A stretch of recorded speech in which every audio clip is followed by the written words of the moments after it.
Jesus Christ, I actually wrote this shit? So, last we left off, Jinx / Sun Wukong just blew up the school board using a bomb that's very specifically engineered to only obliterate minor characters. You know, like Caitlyn's mom and whoever this guy is. This forces Kate to go absolutely apeshit in her quest to wrangle Jinx, and Big Red Vi is like, easy there, Katara. I know you're kinda miffed that she took out your mom, but I also don't personally care about your mom. So can we just, pretend it never happened? And wouldn't you know it, it actually works for a bit. Until a bunch of crackhead students eat all the cookies at the next PTA meeting, and that's when Vi is like, fine, I'll help you clean out all the filthy, disgusting animals if it'll make you happy. Meanwhile, Jinx is holing up under the bleachers to avoid suspension while her fellow constituents debate on whether they should be a bunch of snitches. Eventually, her biggest supporter Savika, who did not actually die, as was pointed out to me in my last video, comes out on top when Jinx equips her with a slot machine for an arm, which is terribly impractical, but is offset by the fact that it's just really fucking cool. Also, she gets her own little fangirl out of it, so, you know, good for her. Also, meanwhile, Jace is starting to realize that unregulated Viagra might actually have, dangerous, unforeseen side effects. Yeah, crazy, right? He gets Echo and Heimerdinger on board because of blah blah blah blah blah blah blah, when all of a sudden, Victor wakes up from his 3-year depression, and Jace is like, you okay, man? You look like the love of your life just shattered your whole heart without ever even realizing it. And bro is like, no, Jace, that would require that I was ever on his radar to begin with. Yeah, so get this. Turns out a combination of Silco's red pill enhancers, Jinx's Viagra explosion, and being really fucking gay resulted in a chemical composition that awakened Victor's latent virginity powers, and the dude uses his newfound wizardry to very slowly walk away and start a commune down in the courtyard. Now, if you think the failing bromance here means the show is gonna pull the usual shtick of only implying queerness without any actual follow-up or confirmation, well, do I have news for you. Yes, sir, after all this time, Kate finally realizes that she's a grade A lady lover begging for some dirt under her nails, and she plants a big, wet, fat one on Vi's upper lips. Mazel tov, people! We all knew it was gonna happen, it was just a matter of when. So the dream team has finally cemented, and it lasts a grand total of 2.5 seconds when the gals finally square off against Jinx, and Kate pretends that she wasn't just about to unalive an 8-year-old. And Vi is like, girl, you're the police, you can't just abuse your authority like that. You will 100% be held accountable for your actions. And Kate's like, boo, you're no fun, I go away now. Yeah, so while the ladies are off having their little lovers quarrel, the science bros are busy studying the blah blah blah blah blah blah blah when their fraternizing finally reaches the climax, and they end up getting a post-nut clarity so vivid and transcendent that it actually transports them into a dream world of their innermost needs and desires. For Jace, it's literally digging himself out of the hole he dug himself in and seeking help from divine intervention. For Echo, it's rekindling his sense of optimism and wonder after realizing that the love of his life is not a hopeless cause and that salvation can always be a possibility. And for Heimerdinger, it's Guitar Hero 2. But they aren't the only ones to receive greater enlightenment here. Remember the HR lady Mel and how awesome she is?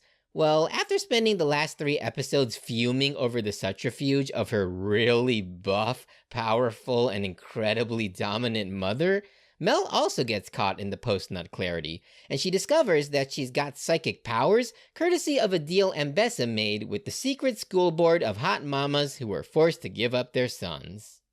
Look man, I've rewatched this scene 8 times already, and my dumbass still doesn't know what the Black Rose is, alright? It's the best I could do. Anyway, while all that shit's going down, Kate's life takes a turn for the worse. She gets promoted to school resource officer, which includes the additional perk of her own personal butt kisser that goes by the name of Madeline. And look, as far as Maddie is concerned, I'm sure a lot of you are gonna get all worked up and start throwing the homewrecker accusations, but let's just be honest here, folks. If you saw the opportunity to console and ultimately bed a gorgeous and authoritative woman in power, you'd shoot your shot just as quickly, if not quicker, okay? Like, let's just be fucking real about it. Anywho, Kate tries to smoke Jinx out by incidentally arresting that Isha kid during a student protest. And of course, Blue Hair is like, fine, I guess I'll give the Sims something to goon for. But her valiant attempts to play the hero are not met with the unbridled worship and adulation she was expecting, but rather she gets a collective wave of sympathy and understanding. Look, I'm not gonna lie, I was completely awestruck by the beauty of this moment. Like, if there was ever a scene with no dialogue that could somehow convey 1,000 different emotions through the character acting alone, this would undeniably be it. Like, just look at this granny's eyes, man. Can you not feel the pity and compassion she has for this broken and lonely teenage girl who, up till now, was thought to have been some kind of otherworldly messiah? That shit runs deep, bro, I'm telling you. Anyway, things are looking pretty hunky-dory right now, but the prison break causes this giant dogman thing to come barreling out of the woodwork after he caught a scent of Jinx's unshaven armpits, and he's like, Sun Wukong? Yes, my fair viewers, turns out old Vander Quack from last season didn't actually bite the dust. Dude just met some bohemian guy who got him into the Beastars fandom, and try as he might to stay a filthy casual, a man only has so much resolve, and before he knew it, the transformation had already run its course. So Jinx rounds up her sister, who for some reason decided to take a one-way ticket down to Emo City, and she's like, yo, Vi, guess what? I didn't actually murder my dad. Turns out he just landed a friendly home in the furry community and picked up a new hobby in role-playing his own persona. Isn't that neat? Why didn't you just kill the man? So Big Sis and Lil Sis try to find some way to make their old man into a normie again, and their journey leads them to the Church of Victor, where the gays, furries, Reddit mods, and all other oppressed minorities come to seek salvation. But the congregation collapses when they find themselves flanked by a two-pronged assault. The first comes from Mommy Mbessa, who's trying to score some brownie points with those Black Rose guys by wrangling the Vander man. Luckily, Kate realizes that heavily toned lesbian triceps are way more important than a job promotion, and she tells Vi to tell Mbessa to get bent. The second attack, however, comes from Nikola Tesla, who, after several months of hormonal therapy in the dream world, managed to find his way back and does exactly what his mystical endocrinologist prescribed him to do. Fuck Victor in the ass! Unfortunately, as you can see, this stupid hoe ended up following the wrong definition of fuck in this context, and the resulting boom is nothing short of catastrophic.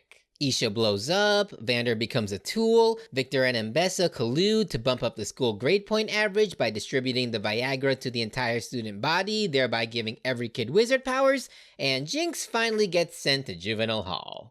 Yeah, so things aren't looking so good, and my ability to keep up this stupid high school metaphor just got like 10 times harder. But in a move so slick that it puts every Lumity kiss to shame, Kate orchestrates Jinx's escape, being all, you really think I needed all the guards at the Hex Gates? And Vi is like, gee, thanks, Caitlyn. Well, we better get going now.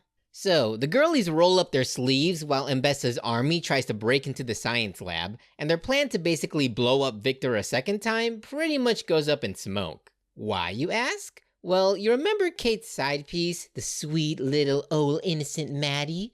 Well, turns out this treacherous slut was actually a huge fucking snake in the grass that only diddled Kate's Kira mounds just so she could get in good graces with Mbessa.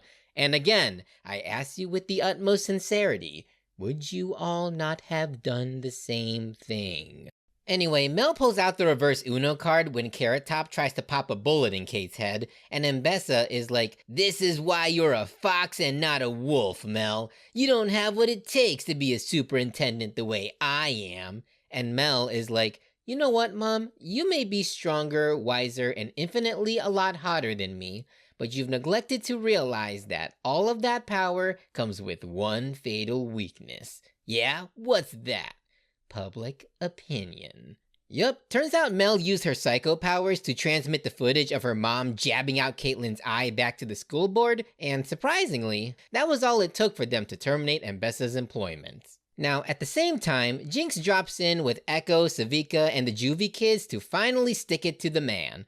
And in the ensuing chaos, the sister duo finally pull one last hurrah to save their dad from certain destruction. But the world of Arcane does not run on miracles, my friends. And when Vander discovers there are people on Tumblr who will gladly RP with him, Jinx offers to follow him down into the trenches. And Vi is like, "No, Sun Wukong, you can't! Tumblr is full of bigots and pervs without any critical thinking skills!" And Jinx is like, "Not if you curate your own feed, sis.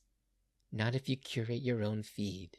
So the sisters and the Vanster finally make peace, which means the only thing left to do now is to stop Victor from doping up the student body. And that's when Jace is all like, "Dude, I get that chronic impotence feels like the end of the world, but force-feeding sildenafil on humanity isn't gonna jumpstart some chain of evolutionary progress, okay? No one actually cares that much about getting it up." And Vic's like, "Easy for you to say. You've never been in love with a titanic moron who can't see that his best friend is hopelessly in love with him." Wait, Heimerdinger is in love with me? Who would have thought? Fuck you! So the two beat each other up, and it only comes to a pause when Echo slides by with some undiscovered footage of old man Vic from the worst timeline, telling the Jace of today how badly he wanted to bone him. And the current Victor is like, "Wait, you're saying that all of this could have been avoided if I had just been entirely forthright with my feelings? Well, damn." And Jace is like, "Oh hey, that's the guy who told me to fuck you in the ass. You guys have really similar appearances. Isn't that crazy?" And Vic is like, "You know what, Jace? As much as you piss me the fuck off, I suppose it's partly my fault that I just had to fall for the guy with the social grace of a Dr. Kevorkian cosplayer. So I'ma just be upfront. I love you romantically, Jace Talus, and I want to have your adopted babies." So the two definitely make out and walk off into parts unknown. And with the whole Viagra thing finally behind them, Piltover High School can finally return to some measure of normalcy. And the newly instituted Captain Kate is like, "Shiver me timbers, lass. The commencement speech I will have to present at ye graduation ceremony shall be an awkward shanty indeed." And Vi is like, "Well, look on the bright side. So long as we earn our college degrees, we're pretty much guaranteed to make a six-figure income in any career of our choosing. Until then, let's just enjoy the rest of our youth and do what every high school student does. Go to a party and not talk to people." You know, I was going back to the first Arcane video I did to remember whatever insipid plot I came up with at the time, and as I was doing that, it just hit me. Like, holy shit, I made this thing like 3 years ago. The channel has grown a lot since then. These days I can only manage to put out like one video per month, and that's really only because I do absolutely everything on my own. I don't have an animation team or editors or whatever. This is really just one dude dicking around and hoping to put out something presentable in a hopefully reasonable amount of time. That said, I really don't make too much off my content here because the ad revenue is, to put it bluntly, horrendously inconsistent, and it's frustrating because honestly, I am right on the cusp of finally being able to move out of my parents' place. Meeting that goal would expedite my production flow immensely, which of course means more videos for you guys, and I know y'all want that. Hell, I would love to do that for you guys. So if you want to help a random guy on the internet finally get his life in order, then I greatly recommend supporting me on Patreon. A couple bucks a month would seriously help me reach my threshold, and as an added bonus, you get previews of my upcoming videos, and you get exclusive access to my Discord channel. Honestly, I'm hardly on social media these days, and Discord is really the only one I'm still relatively active in. So if you want to get an insider look at the guy behind the Doodles, Patreon baby. All the cool kids are doing it.